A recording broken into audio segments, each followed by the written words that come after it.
Tamil cinema எவ்வளோ evolve ஆயிருக்கு இந்த 24 இயர்ஸில்? மாற்றங்கள் ஒன்றே மாறாததுன்ற மாதிரி மாறிட்டே தான் இருக்குது. இன்னைக்கு டைம்ல ரீரிலீஸ் பற்றி எப்படி சார் நீங்கள் நினைக்கிறீங்க? எல்லா ரீரிலீஸ் படமும் சக்ஸஸ் ஆகுறதில்ல, 1-2 தான் கில்லி மாதிரி எல்லாம் சக்ஸஸ் ஆகுது.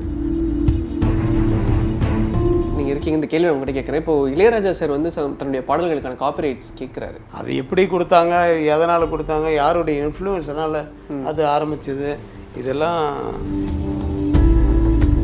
அவங்களுக்கு போகக்கூடாது, இவங்களுக்கு தான் போகணும்னு சொன்னதே தப்பு.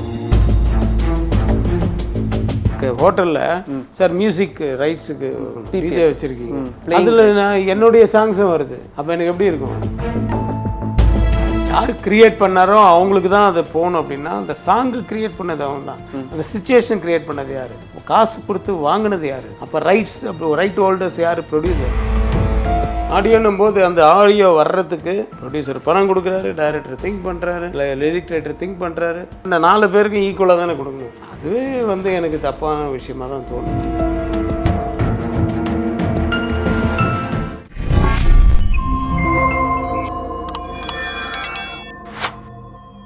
ஹாய், நான் விஜய் பரத் அண்ட் இன்னைக்கு இன் கான்வர்சேஷன் வித் செலிபிரிட்டியில் என் கூட இருக்கிறது legendary director KS. Ravikumar sir தான். சார் வணக்கம் சார். வணக்கம். எப்படி இருக்கீங்க சார்? ஆக்சுவலாக ரொம்ப சந்தோஷமாக இருக்கு. ஏன்னா உங்களோட திரைப்படங்கள் இவ்வளோ வருஷங்கள் நாங்கள் பார்த்துட்டு இன்னைக்கு முன்னாடி நாங்கள் இருக்கிறோம் அப்படின்றது எனக்கு ரொம்ப personally feeling so happy sir. Sir கிட்டத்தட்ட 24 ஆண்டுகள் கிட்டக்க நீங்கள் இண்டஸ்ட்ரியில் இருக்கீங்க. ஸோ 1990 உங்களோட டெபியூ படம் ரிலீஸ் ஆகி இப்போது 2024 ப்ரொடியூசர் 3rd ஃபிலிம் ப்ரொடியூஸ் பண்ணியிருக்கீங்க, ஹிட் லிஸ்ட். ஸோ இந்த 24 இயர்ஸ் ஆஃப் ஜேர்னி எப்படி இருக்குது? தமிழ் சினிமா எவ்வளோ எவால்வ் ஆயிருக்கு இந்த 24 இயர்ஸில்?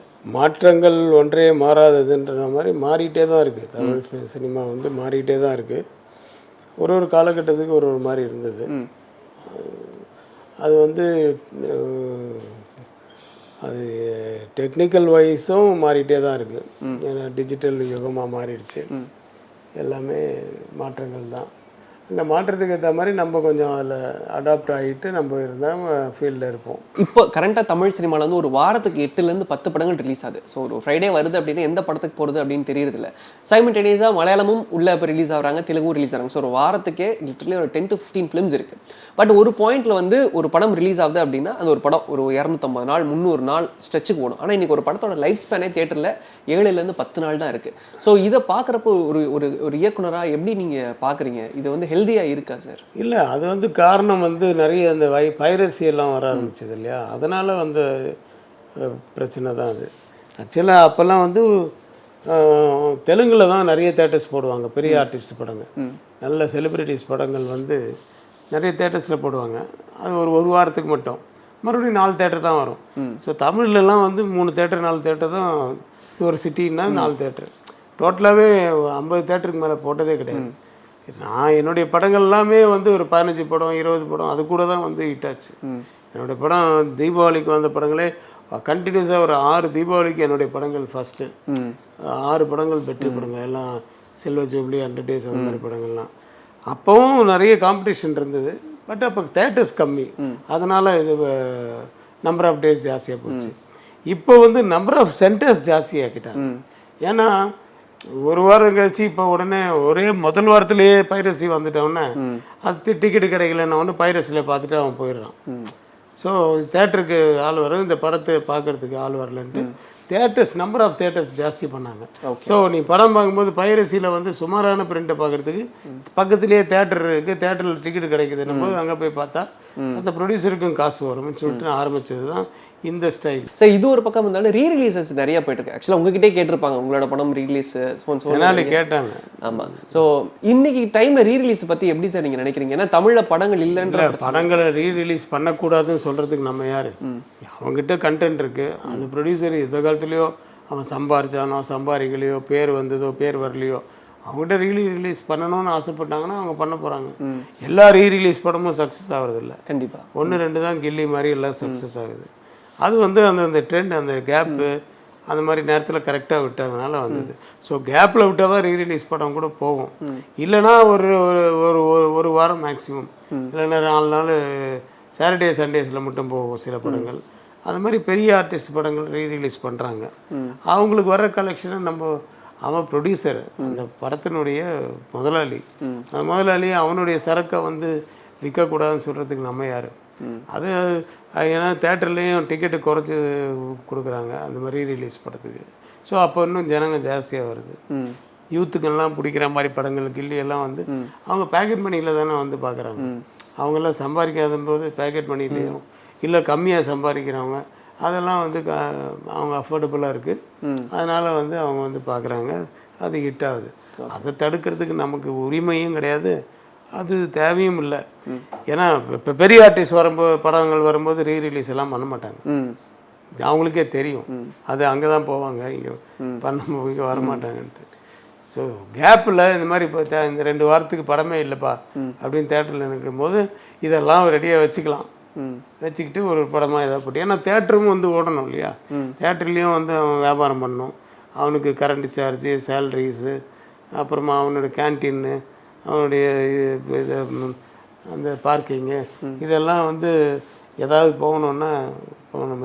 வந்த படங்கள் சரியாக போகலைன்னா அவங்களுடைய வியாபாரத்துக்கு, அவங்களுடைய முதலீட்டுக்கு, அவங்க வருமானத்தை வீட்டுறதுக்கு தான் அந்த வழி. சார், ஒரு கிரியேட்டராக நீங்கள் இருக்கீங்க, இந்த கேள்வி உங்கள்கிட்ட கேட்குறேன். இப்போ இளையராஜா சார் வந்து தன்னுடைய பாடல்களுக்கான காப்பிரைட்ஸ் கேட்குறாரு. ஸோ இந்த பாடல்களுக்கான காப்பிரைட்ஸ் வந்து எனக்கு தான் அப்படின்ற ஒரு பிரச்சனை சமீபத்தில் வந்து போயிட்டுருக்கு. அஸ் அ கிரியேட்டராக உங்களுடைய ப்ரோவோக்குன்னு தானே அவங்க கம்பெனி அதான் எதுவும் பண்ணலையே, இது வரைக்கும் கேள்வியே வரலையே. ஸோ அஸ் அ கிரியேட்டராக உங்களுடைய ஒரு பதில் நான் எதிர்பார்க்குறேன் சார். கிரியேட்டராக என்னுடைய பதில் பார்த்தீங்கன்னா, ஒரு ப்ரொடியூசர் காசு கொடுக்குறாரு, அதுக்கு அந்த கதையை ஓகே பண்ணுறாரு, அந்த கதைக்குரிய சாங் சிச்சுவேஷன் அந்த டைரக்டர் ஓகே பண்ணுறாரு, அந்த டைரக்டர் க்ரியேட் பண்ணி தான் அந்த மியூசிக் டைரக்டர்கிட்ட சொல்கிறாரு, அந்த மியூசிக் டைரக்டர் க்ரியேட் பண்ணுறாரு, அந்த பாடலாசிரியர் க்ரியேட் பண்ணுறாரு, அவங்க சொல்கிற மாதிரிலாம் வாசிக்கிறாங்க எல்லாரும், அதுக்கப்புறம் தான் அந்த படம் இது வருது. இது எல்லாத்துக்கும் அந்த ப்ரொடியூசர் தான் காசு கொடுக்குறாரு. ஸோ அதனால் அவருக்கு ரைட்ஸ் வாங்கணும். அதனால தான் அப்போ ரைட்ஸ் வாங்கினா தான் அவர் ஆடியோ விற்க முடியும், இல்லைன்னா விற்க முடியாது. ஆடியோ வாங்குறவங்க பர்பெச்சுவல் ரைட்ஸ் தான் வாங்குவாங்க. இந்த 1 வருஷத்துக்கு 2 வருஷத்துக்கெல்லாம் வாங்குறதே கிடையாது. பர்பெச்சுவல் லைஃப் லாங் இந்த ஆடியோ எங்களுக்கு தான், இதை நீங்கள்லாம் இந்த இதில் போடக்கூடாது அதில் போடக்கூடாதுன்னு வாங்குவாங்க. அப்போ அவங்களுக்கு தான் அந்த ரைட்ஸு ப்ரொடியூசர் விற்பார். அதை மீறி இது அவங்களுக்கு போகக்கூடாது, இவங்களுக்கு தான் போகணுன்னு சொன்னதே தப்பு. யார் சுப்ரீம் கோர்ட்டோ எந்த கோர்ட்டோ அது வந்து சொல்கிறதே வந்து அது வந்து முதல்ல அந்த ப்ரொடியூசரை ஏன் கணக்கில் வச்சுக்கல. அதை மீறி போகும்போது இல்லை ஆடியோ கம்பெனிக்கு வந்து இவ்வளோ போகணும், அது மிச்சத்தினா இவ்வளோ போகணும், மியூசிக் டைரக்டருக்கு தான் ஃபுல்லாக போகணும் அப்படின்னு சொன்னாங்களே, அவங்க ஏன் ப்ரொடியூசரை மைண்டில் வச்சுக்கல, ஏன் டைரக்டர்ஸை மைண்டில் வச்சுக்கல, ஏன் லிரிக் ரைட்டரை மைண்டில் வச்சுக்கல. இப்போ நான் இது 60% ஆடியோ கம்பெனிக்கு போனால் கூட 40% ஆளுக்கு 10% கொடுங்க, கண்டிப்பாக கொடுக்கலாம் இல்லையா. யார் கிரியேட் பண்ணாரோ அவங்களுக்கு தான் அதை போகணும். அப்படின்னா அந்த சாங்கு கிரியேட் பண்ணது அவன் தான், அந்த சிச்சுவேஷன் கிரியேட் பண்ணது யார், அந்த சிச்சுவேஷனை காசு கொடுத்து வாங்கினது யார், இந்த கிரியேட் பண்ண அந்த கிரியேஷனை வாங்கினா தானே உங்களுக்கு அந்த ரைட்ஸ் வரும். அப்போ ரைட்ஸ் அப்படி ரைட் ஹோல்டர்ஸ் யார், ப்ரொடியூசர். ஸோ ப்ரொடியூசருக்கே அதில் ரைட்ஸ் கிடையாது. அப்படின்னும் போது சரிப்பா டைரக்டர் விட்டுருங்க, நான் ஒரு டைரக்டர்னால நான் அவன்கிட்ட சொல்லுவேன், நான் கிரியேட் பண்ணேன் எனக்கு வேணும்னு சொல்லுவேன். ப்ரொடியூசர் கேட்பாங்கன்னா அது ப்ரொடியூசருக்கு பாதி கொடுக்கணும்ல. கண்டிப்பாக இல்லையா. ஆக்சுவலாக கிரியேட்டர்ஸ்னா director, music director and lyric writer இல்லையா. டைரக்டர்னா இந்த ஸ்க்ரீன் பிளே ரைட்டர், அவர் தான் சாங்ஸ் சிச்சுவேஷனை க்ரியேட் பண்ணுறது. இப்போ அப்போனா வெறும் டூயட் சாங்கு தான் அப்போ ஓடிச்சு அப்படின்னா டூயட் சாங்குக்கு மட்டும் ஒன்றா ரீல்ஸ் எடுத்துக்கணும். டூயட் சாங் சார் ஒன்று போடுங்க அப்படின்னா ஒருத்தர் போட்டாங்க அப்படின்னா அவர் ஒரு கிரியேஷன் பாரு, நான் ஒன்றும் பண்ணல டூயட் சொல்லிட்டு அவ்வளோதான். எவ்வளோ சிச்சுவேஷன் சாங்ஸ் இருக்குது படத்தில். ஆமாம், டூயட் கூட அங்கே பொருந்தணும்ல.